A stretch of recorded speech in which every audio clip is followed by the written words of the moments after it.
Jonathan Diaz is legal counsel for voting rights at the Campaign Legal Center, CLC, a nonpartisan, nonprofit organization in Washington, D.C.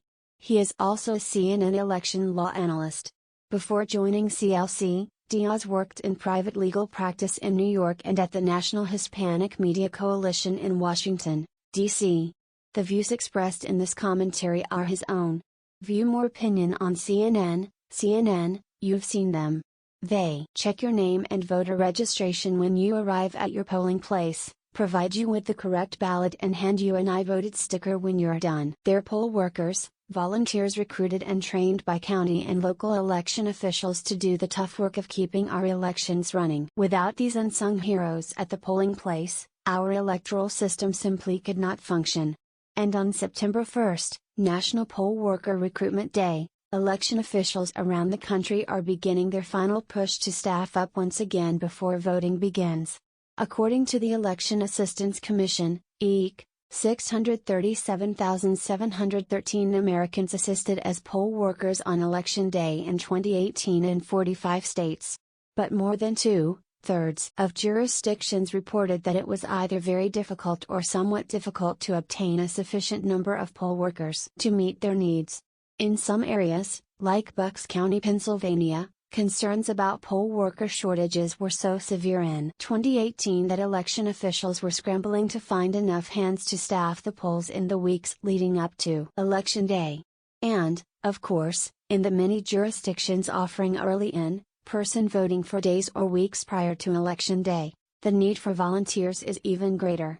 Public health and elections experts are increasingly urging voters to take advantage of early options to reduce crowding on Election Day. But to make that happen, America needs more poll workers.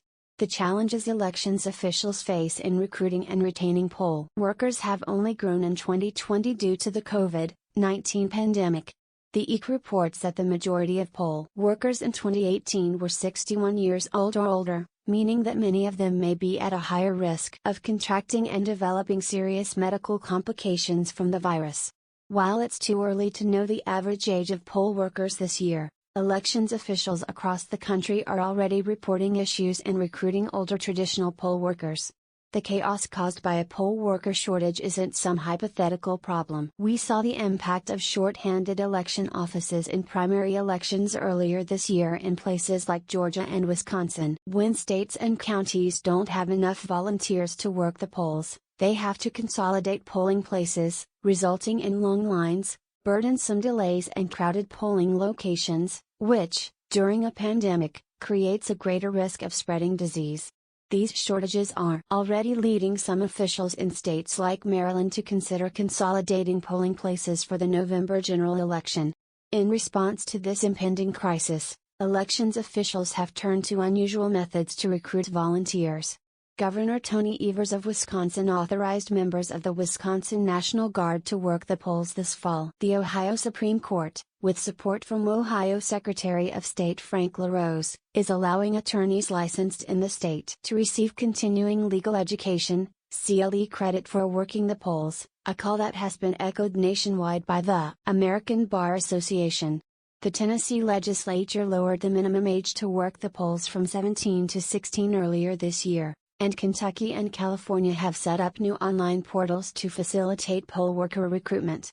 Voting advocates and nonprofit organizations have also stepped up to boost recruitment efforts. New organizations like Power the Polls and the LeBron James led More Than a Vote are seeking to complement ongoing efforts by groups like the NAACP Legal Defense Fund and All Voting is Local, the latter of which I provide legal advice to in my capacity at the Campaign Legal Center, to add new names to the poll worker ranks. Many of these groups are focusing their efforts on bringing young people aboard to pick up the slack for older, vulnerable workers unable to participate this year. These outreach initiatives include Poll Hero, which was started by a group of college and high school students. Becoming a poll worker isn't difficult.